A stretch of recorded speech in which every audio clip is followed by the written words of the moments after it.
The educators and the children in Detroit have endured conditions and obstacles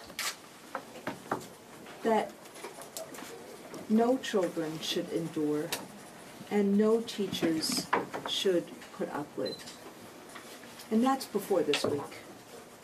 Whether you look at the fact that under state control the school system has gotten worse, whether it is the combination of austerity and ideology that enabled all sorts of unregulated schools to siphon off resources that children here needed, whether it is the conditions that people labored under that so many of you covered this winter.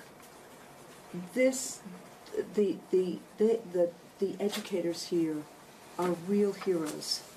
The fact, frankly, that there's only a shortage of 180 educators as opposed to thousands and thousands of positions is a testament to the character, to the grit, to the perseverance of the people who teach children in Detroit every single day. And on today, Teacher Appreciation Day, we should be honoring them for that commitment and that dedication. But instead, what happened in Detroit in the last few days is that we found out through some principals that effectively many teachers would not be paid for their service after April 28th. And we found this out through first a rumor, and then all weekend long, Ivy and Ann and David and Terrence worked to run that down to try to figure out if that was true.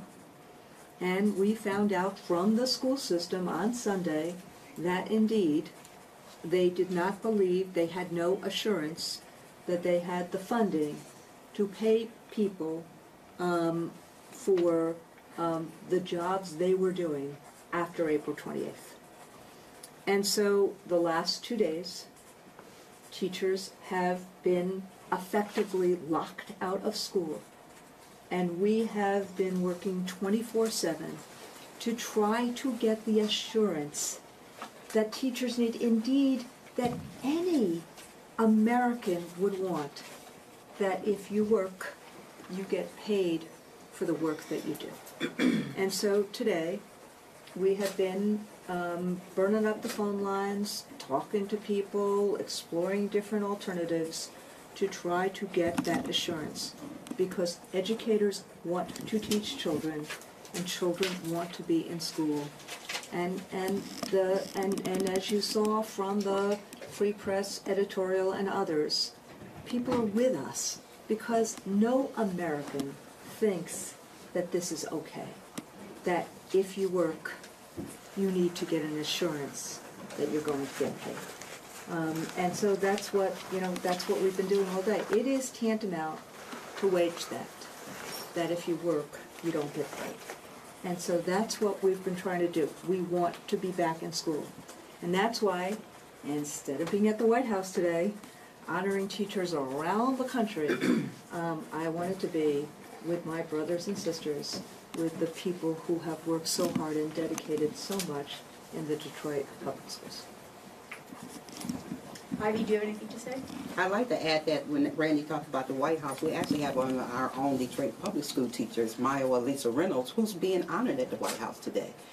And it's just, like Randy said, it's ironic that we're here asking for our pay that we've already worked for. We should not have to be asking for our salaries. What's her name again? Maya Lisa Reynolds, and she's being honored today at the White House for teacher appreciation. Spell it. M-A-Y-O-W-A.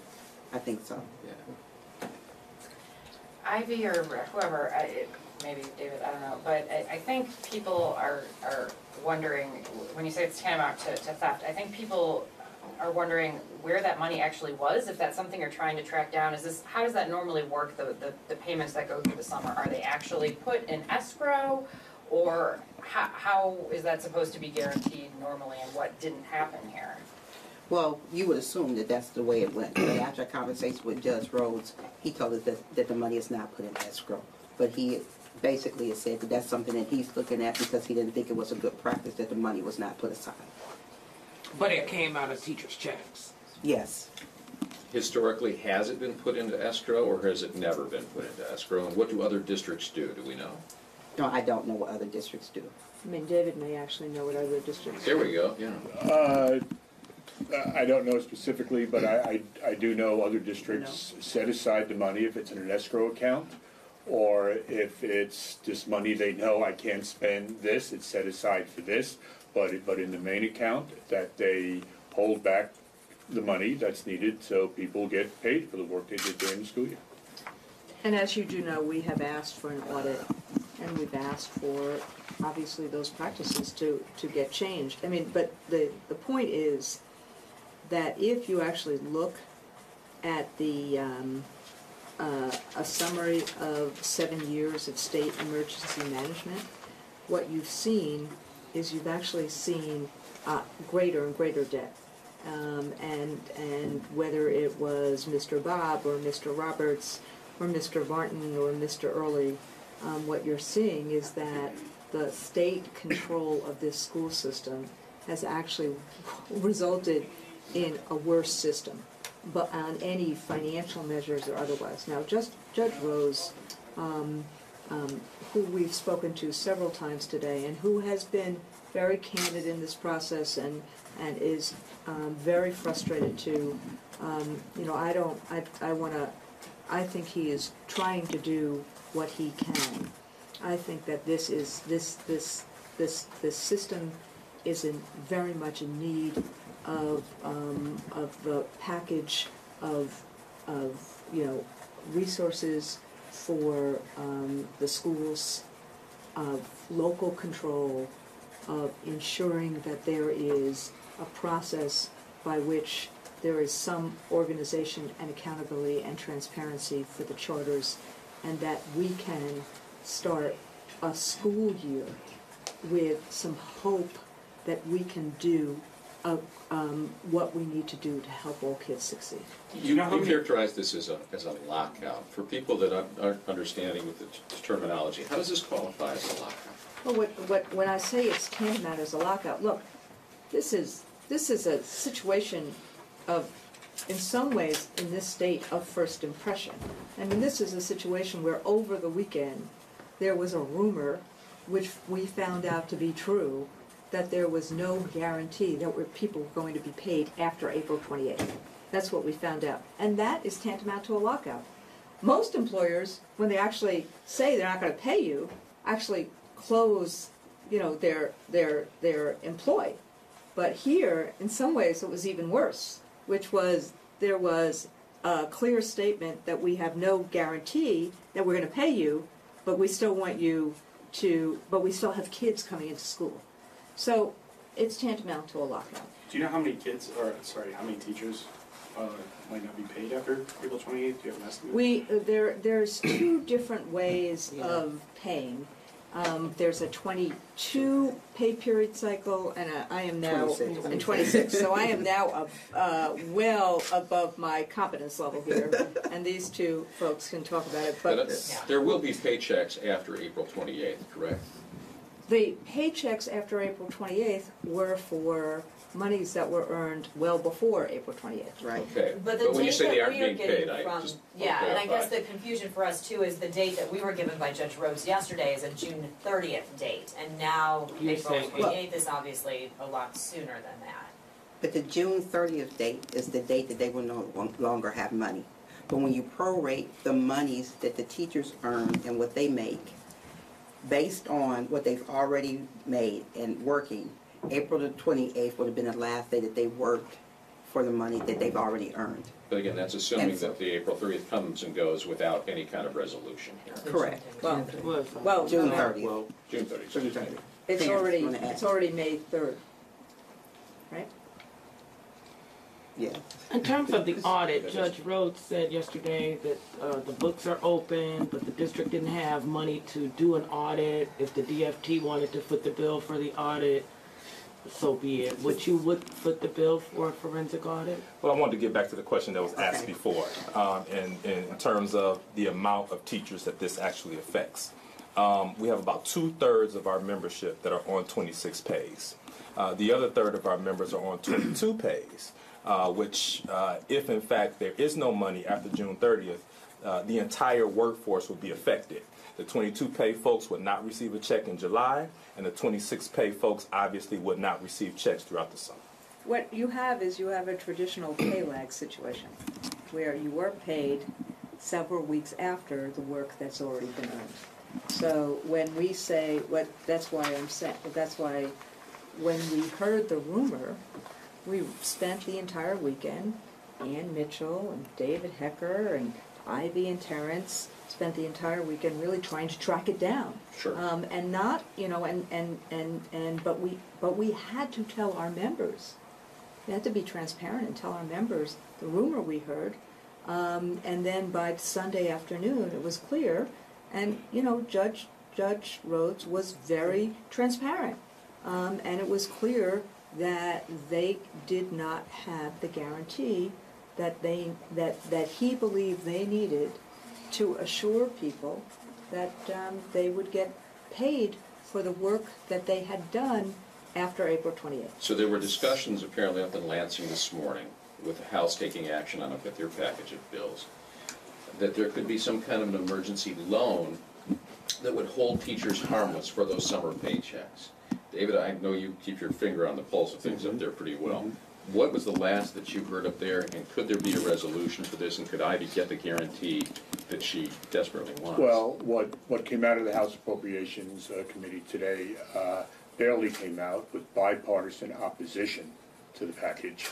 Came out by a 15-14 vote, again, bipartisan opposition, was a major step back in advancing public education in Detroit. We made good progress in the Senate, and we hope to continue to make good progress in the House and get this resolved for the kids in Detroit. But what the House Appropriations Committee did today, and again, bipartisan opposition, which is sometimes rare in Lansing,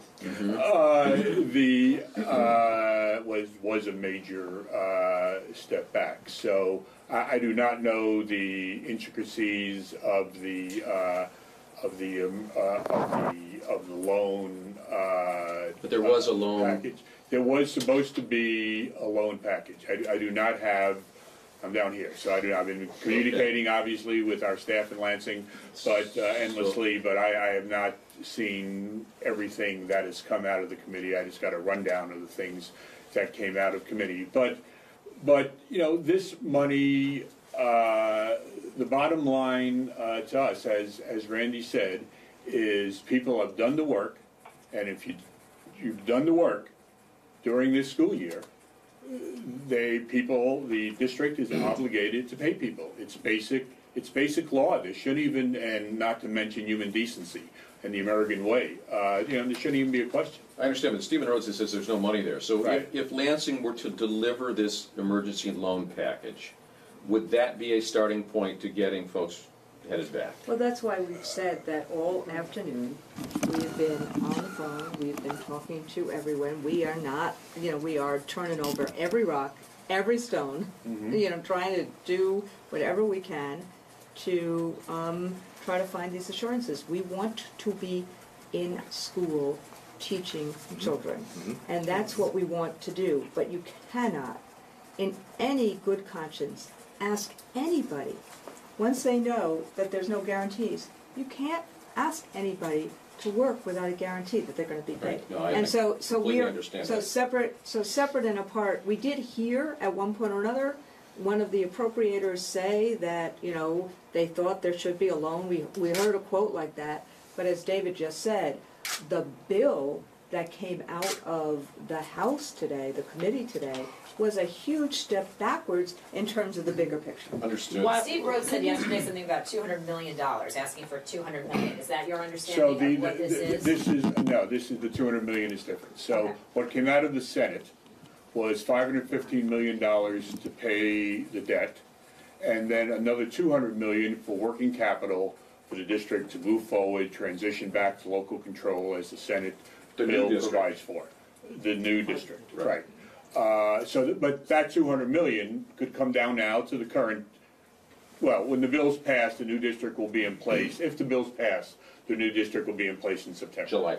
Whatever, Yeah. technically July 1st. So You're it's right, similar you're right. to what passed You're in the right. Senate. So, no, what No. passed in the Senate was $515 million to pay the debt, $200 million for working capital to help move things forward.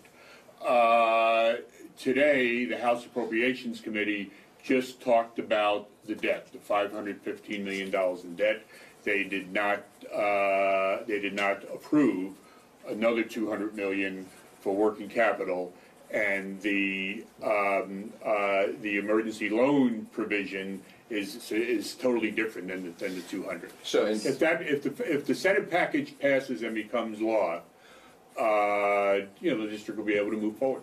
but in terms of that emergency loan package, and I'm somewhat hamstrung here because this whole thing may change by 5 o'clock, which is when we're going to air.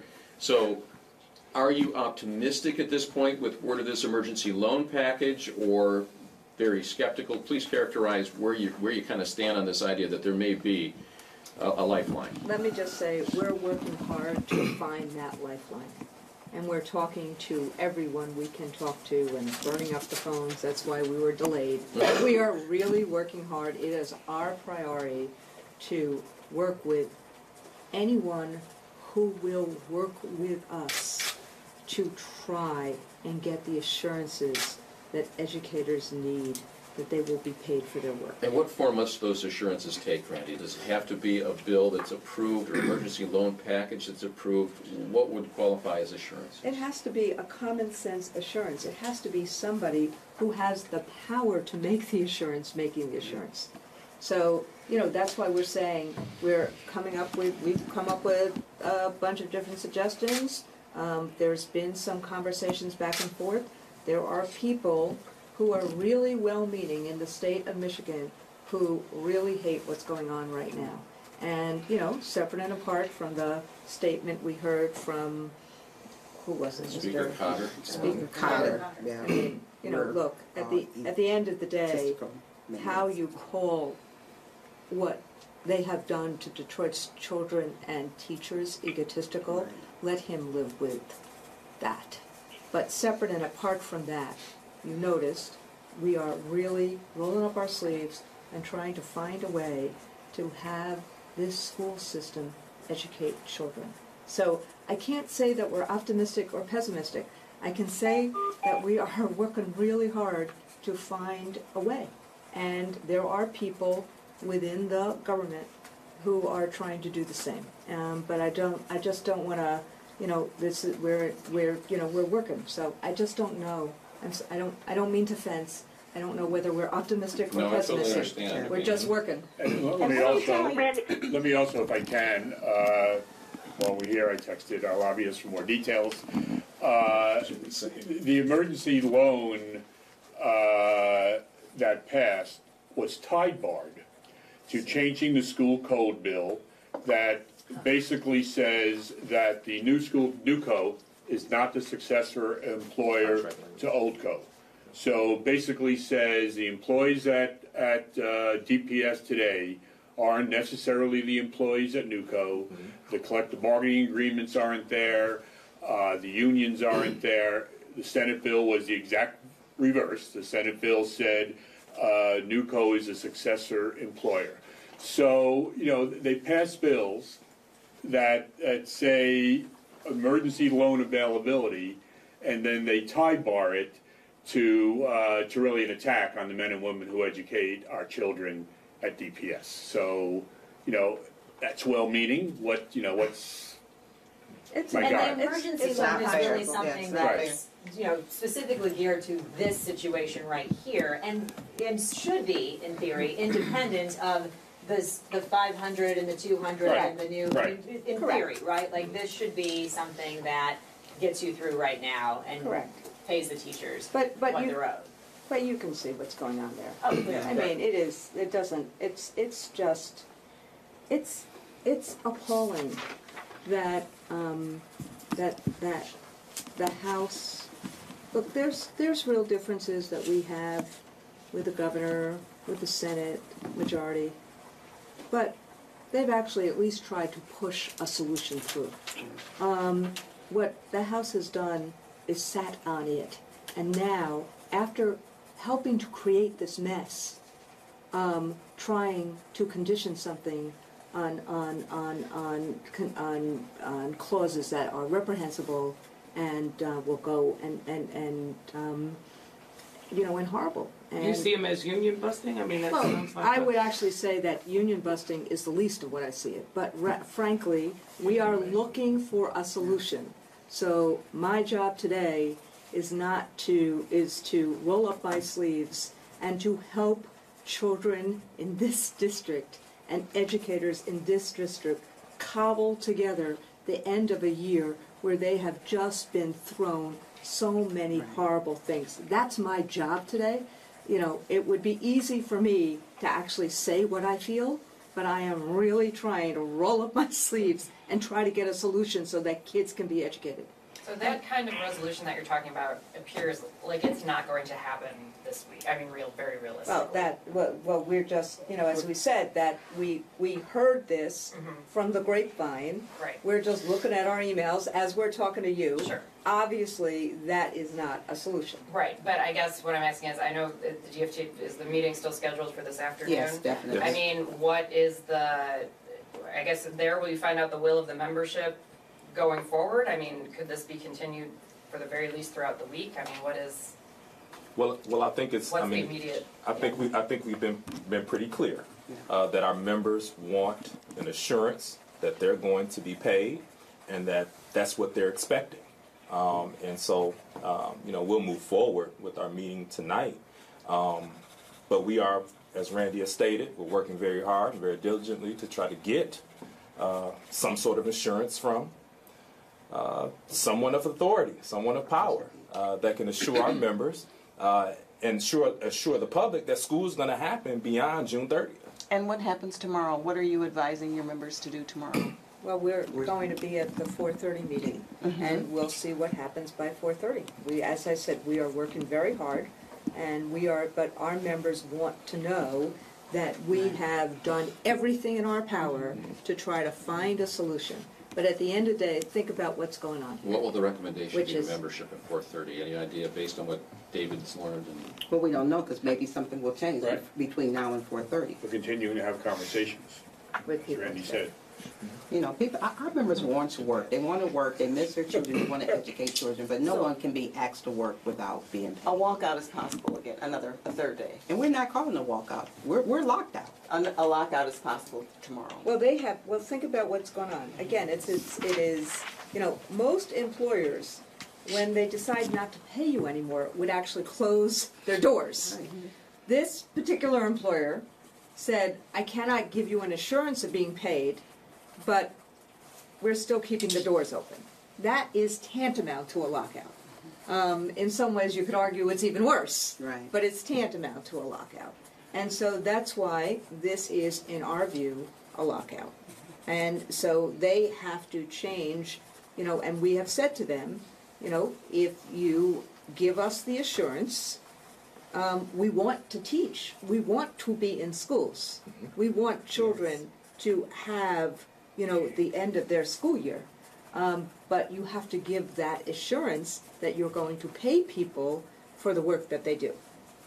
But at this point, I would imagine this has to be quite frustrating, because while you have seemingly the governor on your side and Stephen Rhodes on your side, the people you need on your side who can give you that assurance are the legislators, right? I mean, that's what it comes down to. You're waiting on them. Well, I think what it is that there's a whole lot of people in the state and local governments of Michigan who, if they who could give us that assurance. There's a lot of different laws, there's a lot of different emergency provisions, there's a lot of different everything. We are not here to say it should be the legislature or the governor or Judge Rhodes. We're here to say that somebody with the power to give us the assurance has to give us the assurance. And That's I guess what I'm we're just saying. questioning, and who is that person? Who can give you well, that? There has to be normally- money that follows it. Yeah, it's normally some person in the executive capacity. So whether it is the district administrator, whether it is the governor, you know, the mayor doesn't control the schools, so it's probably not the mayor. But whether it is, it has to be somebody with executive capacity. And so that's why what we're trying to do is, again, we have turned over every rock. Our members want to work. They have the right to be, you know, to be paid the pretty modest salaries that they were paid. They have so many more rights. They should have the, you know, the budget cuts that they've already suffered be changed. They should have the, you know, salary cuts that they've already suffered be changed. But in this instance, they have a contract and they should be paid that contract.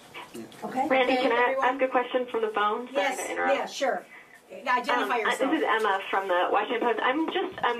Can you tell us a little more of what's happening at the membership meeting? Will there be a vote on next steps, or what's happening at that meeting? Well, at 4:30, we will give the members an update about what's happening. You know, and, you know, do we like the situation that we're in right now, which is that we don't know? Of course not. But at 4:30, we will give them an update, and then we will have a proposal for next steps based upon that update.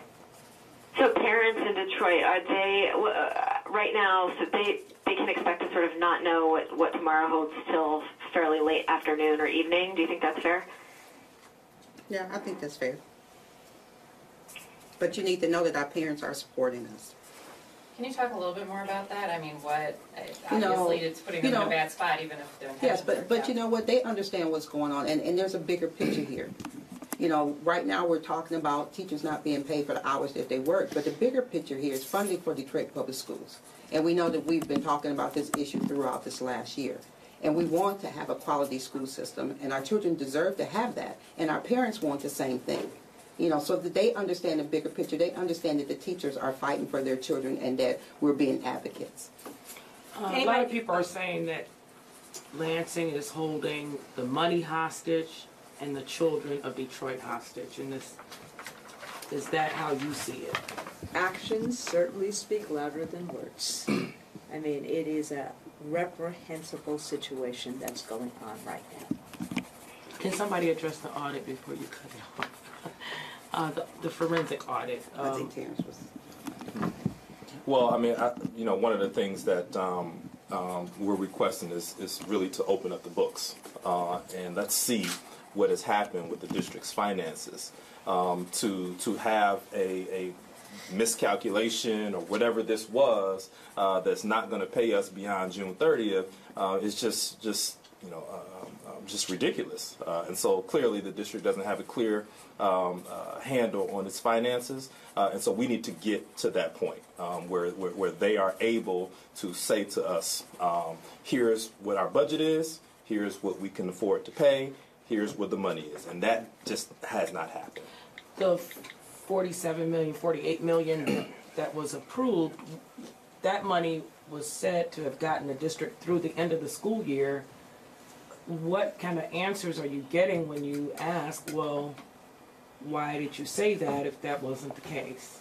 Well, we haven't gotten a clear response other than the fact that we don't have the money, and it wasn't enough. That's why we're asking for the audit. But Stephen Rhodes said, books are open, go ahead and take a look, but we don't have the money to fund that. If DFT wants to fund that, I mean, I'm assuming DFT doesn't have the money to pay for that either. But maybe you do, I don't know. But I think that should be a state responsibility. Who put the emergency managers in place? And you would think the state wants to know what happened to the money. What happened to transparency and accountability? Yes. And this is a long line of emergency managers. This just didn't happen. We started putting money away before Stephen Rhodes became the emergency manager. And so when I say the district needs to get control of its finances, this goes back to not just this year, but previous years of emergency management. There's no cohesion here.